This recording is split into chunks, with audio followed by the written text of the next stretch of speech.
Yay! Woo! Welcome. Is this week 9? No, it's week something a whole lot more than that. Oh, okay. I don't know. I'd have Would to. you lose count? I'd have to look at the spreadsheet. So we are live again from Lightning Pond Boys. We have a special guest here, Tim Timothy. Maybe I'll get that by the end of the show. Tom is an expert and collector of Winchester guns. He's brought in 4 that are not for sale, and he's going to take a look at a Winchester that Ryan has recently taken in as well. We have our first remote guest for this show ever, Rhonda Green. Ooh. Hey, Rhonda. Rhonda, you there? Hey, guys. Woo. There she is. Can you hear us, Rhonda? Yeah. Okay. Can you hear me? Yeah, we can hear you fine. So Rhonda is going to help us with a new little project.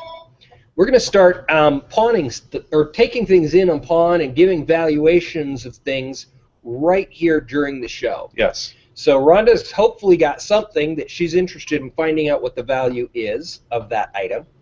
So what I want to do is start off with that. I've got a couple of things that I want to pawn too, and these aren't things like Kirk Sherrod's Buffalo Head, which I still have, by the way. Yeah. These are things I actually do want to see if you want to take. So we're going to go ahead, though, and start off with Rhonda. Rhonda, what do you got to show Ryan that he can give a value on? Test me. I get tested every day. Well, I have a little bit about a lot of things. So glassware that a little bit about a lot. There you go. I don't know. There we go. So this belonged to my mom. It was it's like the cream and sugar pitchers. Okay. Glassware. Okay. Like that. All right. And I just dropped the lid. There we go. Worth instantly less, right? Okay, just one down. There we go. One piece down. There we go. So I wouldn't ever part with it, but just wondering what a value might be. Now, Rhonda, is there a brand that you can see somewhere on that crystal? Maybe on the bottom part of the glassware.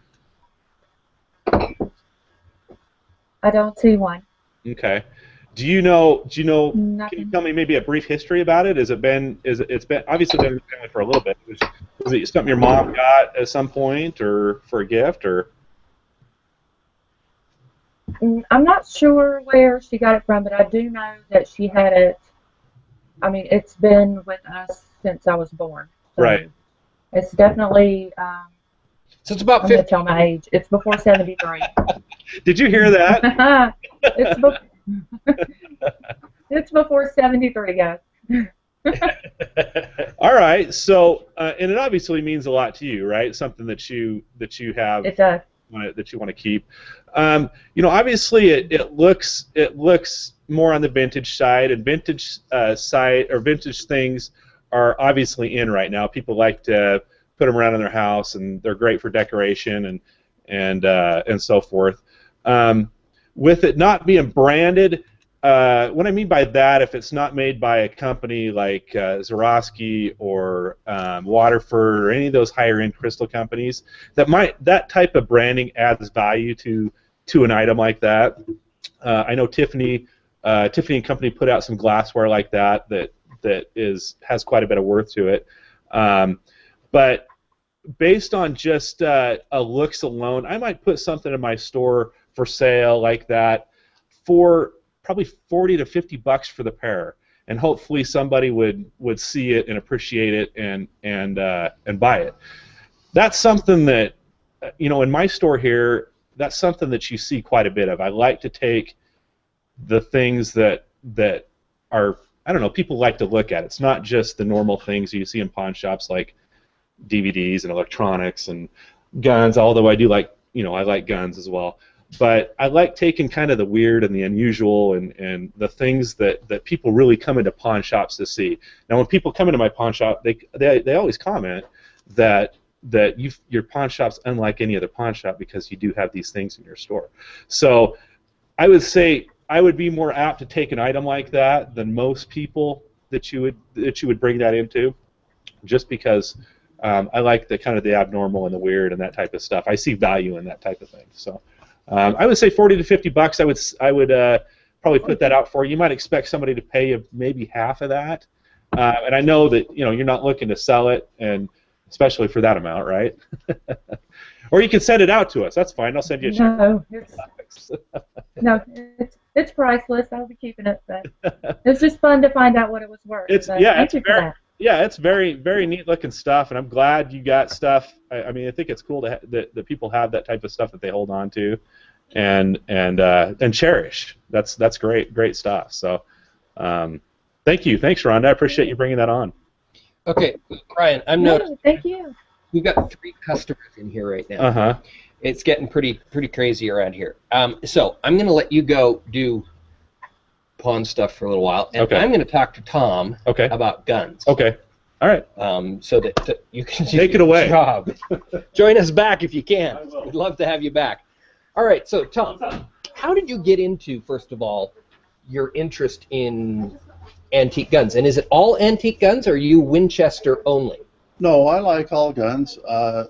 Mostly antique guns. I like Winchesters, Marlins, all sorts of antique guns. I like all antiques. But I started probably 20 years ago and got interested in, went to a gun show, and it just kind of went from there. And I just started collecting, and it's a lot of fun. Hey, Rhonda, let me ask you, with them talking in the background, are you able to hear what he's saying? Yes. Okay. All right, good deal. Okay, so let's go through some of the guns that you've brought in that you've collected over time. Okay. Talk about what they are, and I brought 4 guns here today. They are they're model 1885 Winchesters. It's the first patent that John Browning sold to Winchester. It was the 1885 single shot falling block. It's my favorite gun to collect. I brought 4 of them. I bought 3 high walls and 1 low wall. The difference between the high walls and the low wall is the size of the frame, as you can see. Low walls have a smaller frame. High walls have a bigger frame. Usually, the high walls are the bigger caliber guns, but not always. They made almost every caliber that you can imagine in a high wall. Usually, the highest I've seen on a low wall is a 3840. These can go 45, whatever caliber that you can imagine, they made in a high wall. So, but they have also made high walls in 22 calibers. I've got some that are 22 center fires, some 22 Winchester rim fires. Does that answer that question? Oh yeah. These 3 guns here, like I was telling Ryan, in the Mattis book, collectors, they only made 148 of this particular gun because if you can see, it has a 36-inch long barrel. That's the longest barrel Winchester ever made, and they only made 148 of them, and I have 3 of them. So on this program, you're seeing 1 of 148 rifles like that made. And in the gun business, that's not very many. Oh yeah. It's like Ryan said, he likes unusual, rare stuff is what determines a lot of value on guns, is how rare they may be. Now, Special Tom, features. You were mentioning something about calibers. a lot of these calibers, are they more oddball calibers that you won't see in guns sold new today that Winchester put out with some of these older guns? No, not necessarily. Not necessarily. I don't know how to answer that question, to be honest with you, because they do make the same calibers today. Right.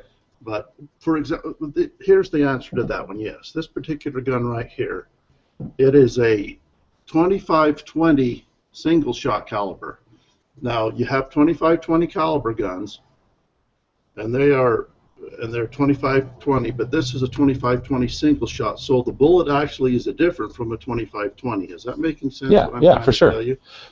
It's hard to find this ammunition. I've got 2 boxes of it, and it's real hard to find.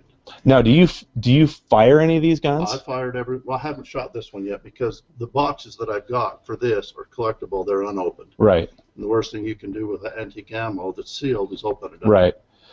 So is that, with guns, I know, especially with antique guns, being able to actually fire the gun and use the gun adds to the value of the gun. For example, if you were to bring a gun in like this and knowing that it doesn't fire, it's not going to be as much as something that would fire. As a collector, don't want them. Yeah, exactly. So, yeah. But okay.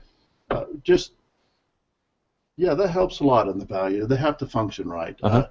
These are very hardy guns. They're very strong actions. You won't hurt these guns by firing them. What is it about? I know you collect all sorts of guns, and now you've bought a couple of guns for me. Matter of fact, one of them wasn't a Winchester. Yeah, which is a cool gun. It's a really neat gun, and you still have it. You are first and foremost a collector versus a gun dealer. Right. I'm not a dealer. Right. I mean, I've sold some to buy more valuable guns. My interests have changed over the years. I do the same type of thing with bikes. I like buy and sell bikes because it supports my habit in getting new bikes, and so it's kind of what Tom does. Is he buys and sells guns, and it kind of supports his collecting habit, right? It does. Yeah. What is it about Winchester specifically that you love? Well, it's a name. It's a name. It's highly recognized. It's the most recognized name in firearms that there are is Winchesters. Now, I also collect Marlins. And my personal opinion is Marlins are every bit as good a gun as Winchesters around the turn of the century, the age of these guns right here. But the value isn't there as a Winchester just because of the name. But they're every bit as good as a gun. But they're starting to catch up now. Okay. But Marlin, in my opinion, after the turn of the centuries, when they got up to the 30s and 40s and 50s, they really cheapened up their guns. And in my opinion, the Marlins at that era are junk. Right. I don't care so for them. Up till now, it's not. Yeah. Okay. Yeah. But at the turn of the century, they competed. They were made in the same place, New Haven, Connecticut. Right. They competed very well. Marlins, I like Marlins, but the name Marlin, you've probably got 10 Winchester collectors to every one Marlin. Right. I've never heard of a Marlin collector. I've heard of people that like Marlins, but I don't think I've even met a Marlin collector. Not like Winchester. Right. So. I've only heard of the fish. I didn't know there was a Marlin gun. I have one back here. We're trash talking. Yeah, this is a Marlin. I think. So it's a Marlin 30 AW. To me, when we're looking at this gun, it's a good shootable gun and stuff like that, if that's what you want it for. But to me, just the visual part of it. Oh yeah, just looking at both of the guns, I don't mind a Marlin. I've shot Marlins, I've shot Winchesters, but just looking at the two guns, how they're made and the machinery and just really how they look, there's a night and day difference. Oh yeah, the wood's bulky. It's not. Right. It's not. Why didn't they finish that off? Right. But it's a very good functional gun. Now, I will say one thing about Marlins as far as case coloring. Do you know what case coloring is? Case hardening. Explain that. Okay, case hardening is where they harden the case, the metal up here, okay? And they do that by just some sort of process, right? It's some sort of process. Yeah. I don't know the process, but it's some sort of process. But you can see when this was case colored, it came out very colorful.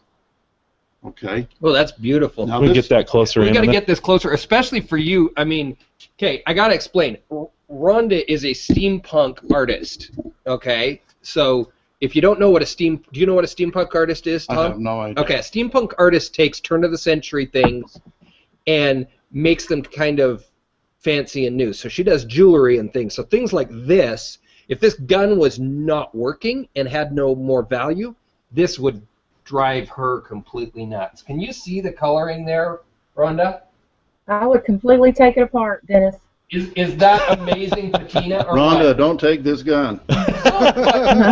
But if this gun was one that for some reason was not collectible, yes, and yet this was the way it was, that's what Rhonda would go after. You don't take apart stuff that still has value that's turn of the century. You take apart the things that, as a complete piece, are no longer like valuable, old. I mean, correct? you get it like old watches and that stuff are like that. broken and stuff like that. And you get me after the show. I've got a box full of that stuff. Send it on. Right now, Dennis, I'm wearing actually a bike gear from Jerk's Bike Shop. That's a Jerk's Bike Shop bike gear piece. Yep, there it is.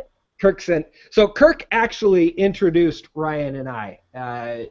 So that's how I ended up with Ryan as a client. But yeah, so that is just, I mean, I'm going to put that back up there again. This is just amazing color. Being a copper artist myself, I love that patination that's on there. That is just amazing. I would spend hours trying to make that look like that. Now, Tom, can you show us the difference between, you were mentioning before that you've got an example of a Winchester high wall and a Winchester low wall. Can you show us like a visual example of what that means? This one's a high wall. This one's a low wall. The difference between this is the size of the frame. Okay. Size of this piece right here? Yes, that's called the frame. Let's try holding those up so people can see that difference. Now you can see that both those are case hardened, but one has a whole lot more color. Now they can do more coloring with smaller amounts of metal. So low wall, and this is a high wall. Right, and the difference is just the size. And those are heavy, and I'm not going to hold them out there cantilevered anymore. So what are the what are the values of those two guns? What would somebody expect to pay from somebody? I know you're very knowledgeable about guns, and you like to get a good deal like everybody else, right? And yeah, and absolutely. so when I come in here, I'm going to get it from you as cheap as I can. Absolutely. And that's and I'm going to go the opposite. I'm going to try to sell it to you for the most expensive that I can. That's the fun of it. I don't rip people off. I didn't mean it that way. I'm just here to make a buck, man. Don't blame me for that. So what would one expect to pay if they saw that in a store like mine? Well, to be honest with you, I haven't seen a gun like this in a pawn shop in Utah at all. So one could show up any day now. You never know. They could. Yeah. It depends. It depends on what the gun is. You can get. Does it have special features about it? What is it? What caliber? It depends. The price. All those things factor into the value. All those things factor in, and it depends on how much a guy wants it. I'm not going to tell you how much I paid for this gun, but it was quite a bit. So what? Okay, now let's back up a little bit. The gun. I don't know which one it is. I think it's the longer-barreled one. The longer-barreled Winchester. That one's a high wall, isn't it? Yes.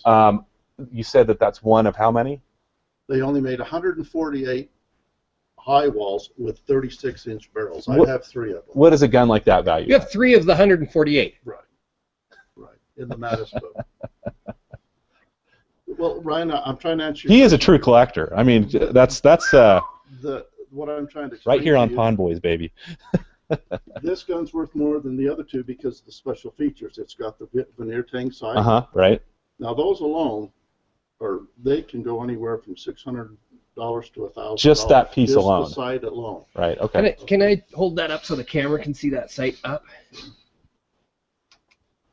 That's like Quigley Down Under style, right? Remember that movie? I do. That was actually a Sharps, though. Is that? Yeah. And it's got special features. Now, this one was a special order, so this one, I don't know how rare it is, pretty rare, because if somebody ordered this gun this way from the factory, it's lettered. You know what letters are. It's got a half octagon, half round barrel, and it's got a double set trigger. Can you see those 2 triggers there? Oh, yeah. So how that works is you push this trigger forward, and then that makes that a very hair trigger.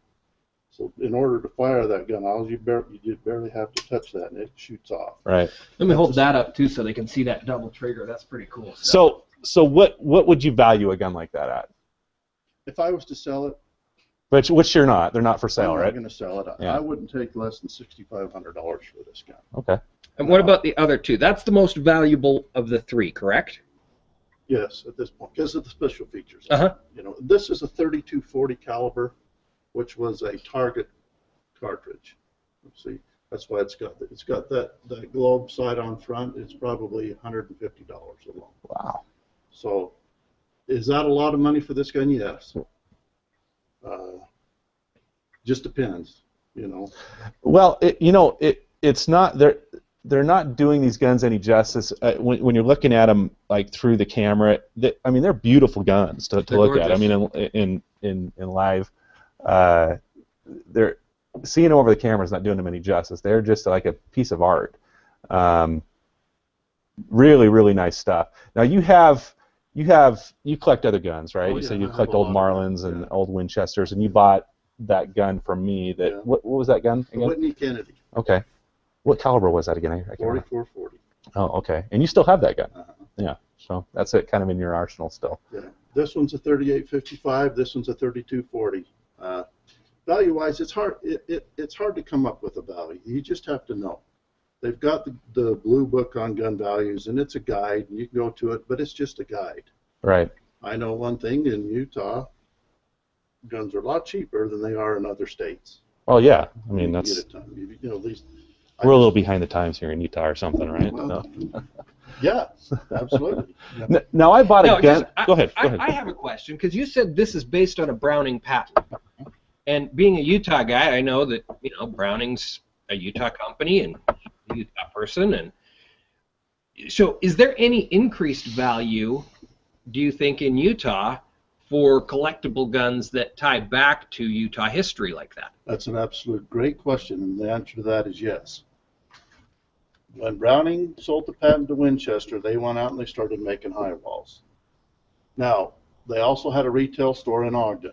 Okay, Browning started in Illinois, I believe. Mm-hmm. They moved to Utah. They had a retail store, and they didn't manufacture guns. But when they would get any gun in, they would bring it in, and the first thing they would do is they would put their Browning stamp on it. Browning Brothers. There's Browning Brothers Utah Territory, Browning Brothers Ogden, Utah. And the stamp alone makes the gun worth a whole lot more. There's a lot of people who go absolutely crazy on Browning stamped guns. They didn't just stamp guns, they stamped everything that came into their store as a retail store. So that makes a premium on gun. That's one of the added features on a Browning gun. Now, I will also tell you that high walls, Browning made 600 high walls and 600 low walls. If you have one of those, you've got a treasure. I don't have one just because... You're still looking for one. Well, no. Not willing to pay the premium. You're talking $30,000 to $40,000 just for one. Tom, if you ran across one of those, would you be a player on one of those? Me myself, I don't have the funds to do that. It depends. Yeah. To me, collecting guns, as far as values, it's just a number. Okay, does that make sense to you? Whether if the gun's worth $30,000, you can get it for $20,000, you'd be a fool not to buy it. Right. But you still have to have those funds to buy those. Sure. Guns. Sure. Big time guys, they're all bought up. Don't get me wrong. There was 2 in the Las Vegas show that were for sale, and I know a guy that's got 2 of them that he would sell. But you're just talking a whole lot of money. So to me, as a collector, I can't afford to do that. I'd love to have a Browning gun, but to me, there's more important things to do with money than pay that much money for a gun. I get as much satisfaction out of these. Right. Right. Those Browning high walls were pretty rustic. They were handmade. They weren't well defined like Winchester makes them. That's it. In the beginning when I first met you, Tom, I first of all, I liked you from the beginning. And there's I like sometimes, you too. sometimes people come into my store, and it's just like anything else. It's like you just get a good vibe from him. And Tom has always told me since the beginning that he's first and foremost a collector, and he's just satisfying his own his own desires as far as gun collecting goes. And that's why I like dealing with him, is because I know that if I sell him a gun, or if he's we're trying to deal on a gun, he's not necessarily in it to I mean, he wants a good deal like everybody else, right? Sure. But he's collecting it, and he wants to get the best deal he can, but the gun's going to a good home, in other words. Well, if you're looking to buy a gun for yourself, you're willing to pay a little bit more. Right. That's true. That's true. But he's always willing to help out with knowledge, and in this position, I try to soak in knowledge. Like people tell me things, and I try to soak in knowledge just so I can hopefully pull it up in some future. Well, my thinking of that is guns. So I know values of old guns. Yeah. It's just something that over time that I've learned. I've had to educate myself. My son actually knows a whole lot more about guns like this than I do, because he likes to research and do all that kind of stuff, Mm-hmm. and that bores me. I just like to collect them. But for a guy like you, I like to come in and talk guns with people, and because you have to have a general idea of what a lot of stuff's worth. Right. I don't know And to be honest with you, care less what values of anything else that you have in No, here. you got your focus. You got just just guns. Yeah, Except for your bike up there. I was going to maybe make an offer on that. But that's, you know, I like antique things. Like your guns, that's not for sale. Yeah, that you really need to look over that. We highlighted that on a show a few weeks ago. I had my eye on you. Yeah, that bike's amazing. I like all low antiques. Yeah, But no, then, you know, I think I have old cars. I have that kind of stuff too. I think that they just looking at the guns, and whether you're looking at the guns or the bike, or I like old coins as well. It's especially the American stuff. It just you look at it and it tells a story. I inherited a big coin collection from my mom's second husband, and I went and sold it and bought some more guns. And I liked them. He's got his priorities right. They only did so much for me, and I'm pretty knowledgeable about old coins. Right. I had to educate myself on them. I always think when I look at old guns or the bike or coins or whatever it is, if they could talk, what kind of stories could they tell? It fascinates me. So. You know, if you what was that, Rhonda? I love that. I do the same thing. Oh.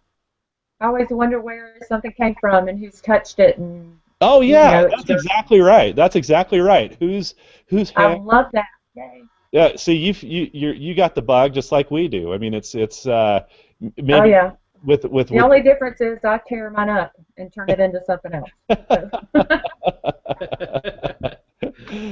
Yeah, it's fascinating things. Boys, I've got another meeting to go to, so I'm gonna have to. Hey, Rhonda. Hey, thanks for your time. That's fine. Rhonda, ping Ryan, and he'll get you some watch parts. I've got a ton of watch parts, Rhonda, so I'll send them out to you. Hey, you're on. Awesome. Thank you.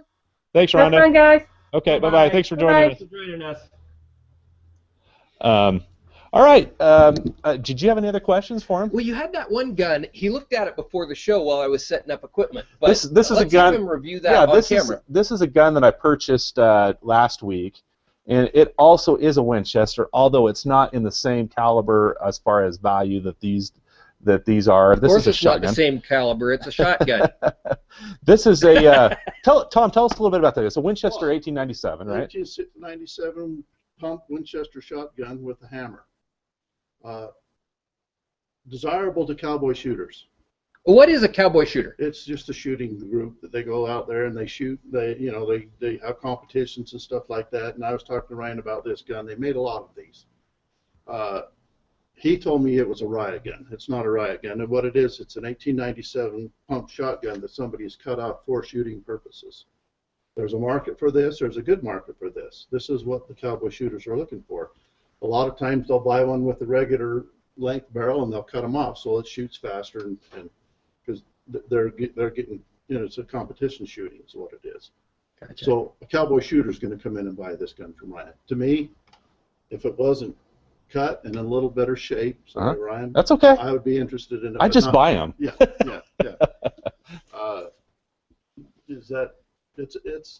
They're very, very good shotguns. Anytime you got a Winchester, it's a nice built gun.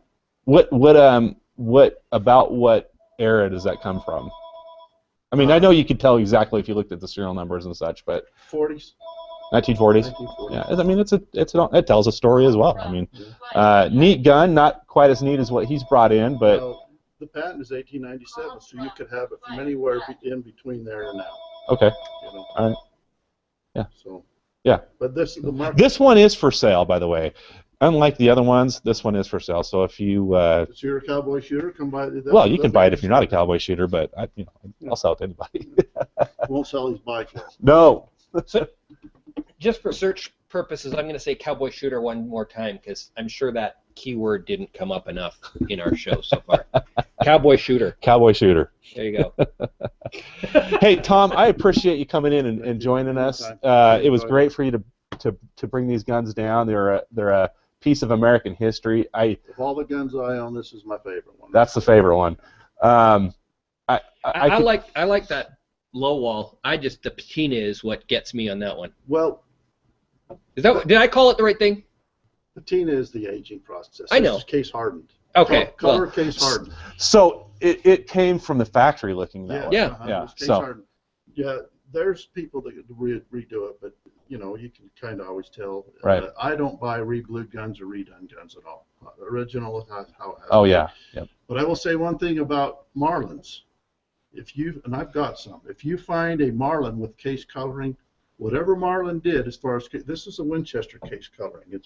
It's got nice colors and stuff like that. But when you get a Marlin that was case colored, it puts this one to shame. I wish I probably would have brought one of them I have now. It's so much more bright. Is it just because of the process that they use? It's the process Yeah. they use. Yeah. It's the way they heat it. Okay. It's the way they do it, and their case coloring hardened frames on guns is absolutely beautiful when you find one. So for a guy like me who's not caring a whole lot about the brand, but would think hanging one of these on my wall would be cool, but that coloring is important.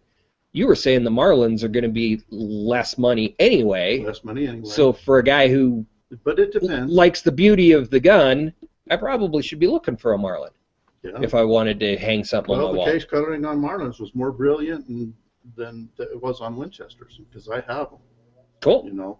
And for example, that's case hardened, and so is this. You can see the difference between the two frames. Mm-hmm. Yep. So this one was case hardened. It's faded. Sometimes the coloring will fade in time. This one stayed nice. This gun's hardly ever been shot. Anyway, beautiful, beautiful guns. I can, you can clearly see your passion for them, and that type of to me, that type of thing is neat to see. I love people that are passionate about an item, and I appreciate you bringing them in and sharing with us a little bit of your time and expertise and knowledge. Thanks. Well, thank you. Thank you very much. And we're going to pawn a couple more things. Yes, there's a lovely young lady over here. I probably need to. You probably need to. So I'm going to. Are you done with me now? I think we're done. Okay. We appreciate your time. Thank you so much for joining us. I enjoyed it. This was fun. And I'm going to go ahead and talk a little bit about some of the things that I've brought in for Ryan to take a look at. Now, let me grab one of these that's kind of odd. Thanks, Tom. Appreciate it.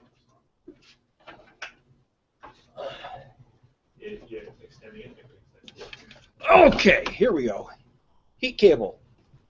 Heat cable is something that is used by roofing contractors in cold areas, and this is a brand new coil of Chromolux heat cable.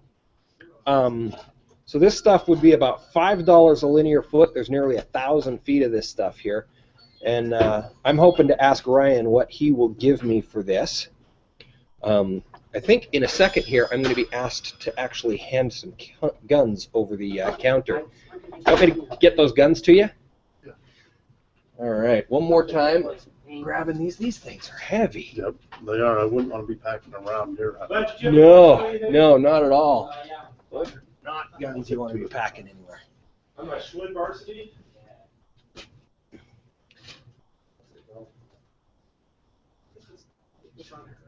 Okay, hang on just a second. We got somebody who's actually wanting to buy something. You okay doing this on camera? All right, cool. Let me get spun around here. Yeah, wheel that thing up here. Just stay right there where you're at. I'll just move the camera around for you. That's a cool bike.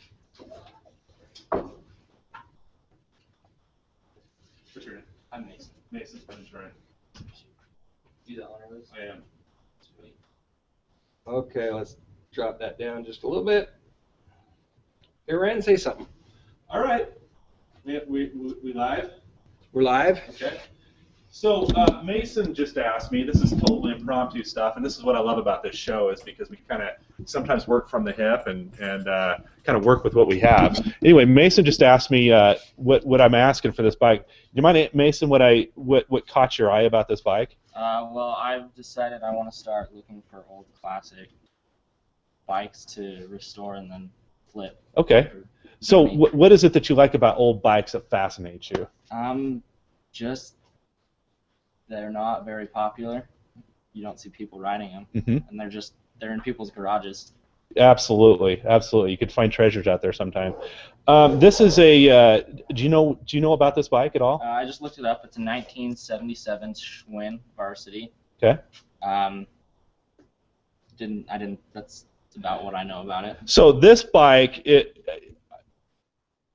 really brings back memories for me from my childhood. I had never had one of these bikes. I wanted one of these bikes. I think it was a little bit out of my reach as far as what they cost, but I knew people that had them, and these are tanks. They would put up with anything. Schwinn made an unbelievable bike.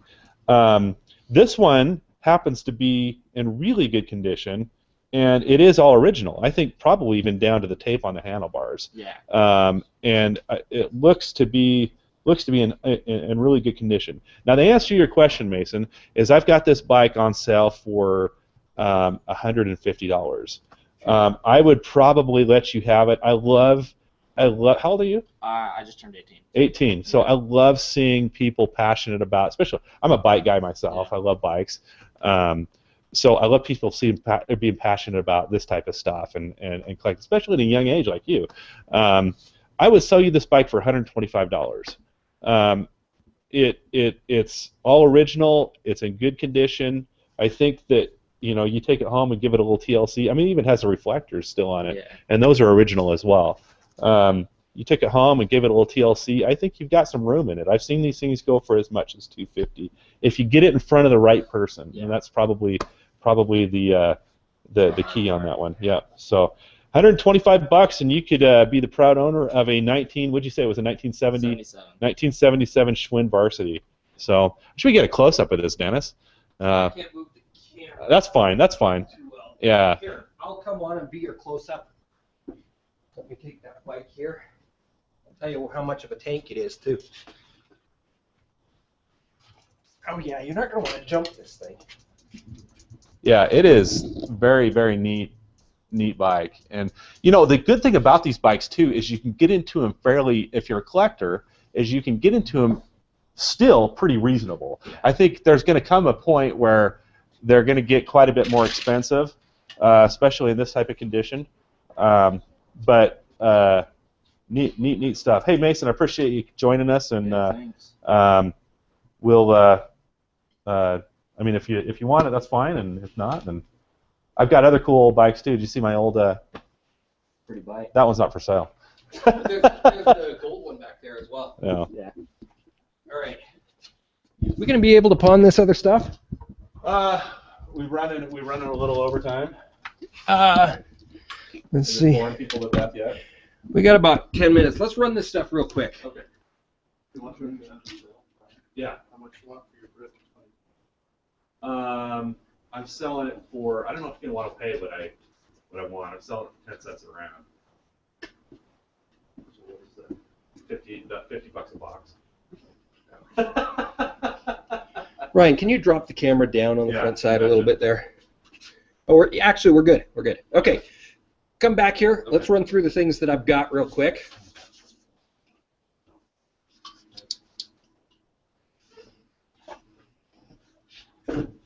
So, I was telling the people at home, heat cable. This is 120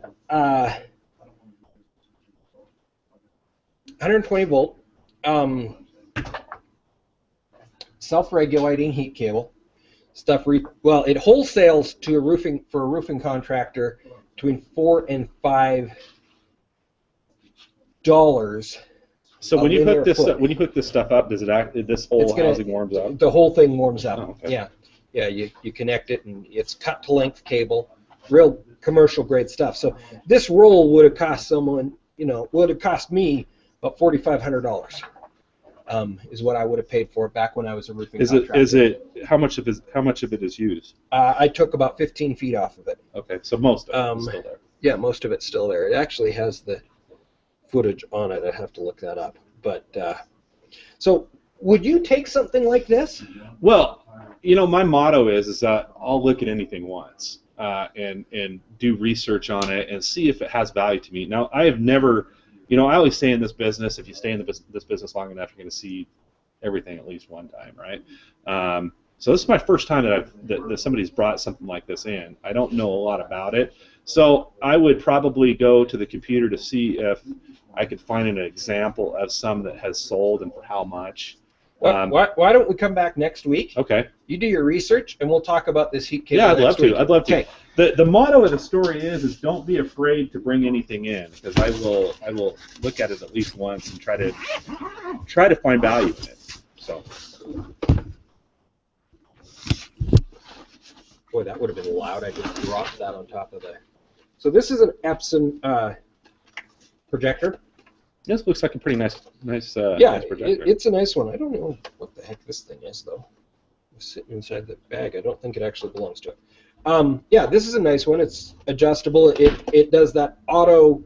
How come you're getting rid of it? Correction. I don't ever use it. I used to use it a lot when I'd go do presentations, but more and more the places I go do presentations already have them, and I have 3 big screen TVs at home, so I don't think I'll ever actually set it up to project TV, though it is a good enough quality one that you could run it. The DPI is good enough that you could run it as a now, TV. is this have HDMI capabilities or HD capabilities? Uh, look like it? no. So something like that, that's going to definitely affect the value of it. Most people are looking, especially if they're running a TV, they want to run a projector, the TV through the projector. They're looking for HDMI capabilities. Okay. Doesn't make this one bad. It just maybe worth a little bit less money. I mean, you might expect on something like that, without looking it up, it's probably worth anywhere from $75 to $100 now. Retail? Retail. So yeah. you'd pay me what for this? It's in great shape. I might pay you $40 to $50 for that type of deal, and see if I can make a few bucks online with it. So it's yours. Okay. And then that hot box over there. Did you get a chance to take a peek at that? You know what? thing? I looked briefly at it. I don't. I don't. That particular brand and model. I'm not sure. Just looking at it initially, I'm not sure what it's worth. I know that. Heaters definitely have got a seasonal factor. And you're in about them. the end of the season. And so that's going to obviously affect what you're getting for it. A month ago or so, a month and a half ago, when it was like really, really cold, you could have charged whatever you wanted because people couldn't. Thanks, Tom. So thanks, Tom. You couldn't even find them new anywhere. So I'm not sure about that one either. It's something I probably have to do some quick research on. And bring it back for next week? Absolutely. So. Okay, good deal. All right, well, that's, I think, this week's Pond Boys. Fun. It was fun. I liked it. Yeah, we had some comments that it was quite educational, so appreciate that. And so anyway, appreciate you guys checking in, and until next week. Thanks for coming, you guys.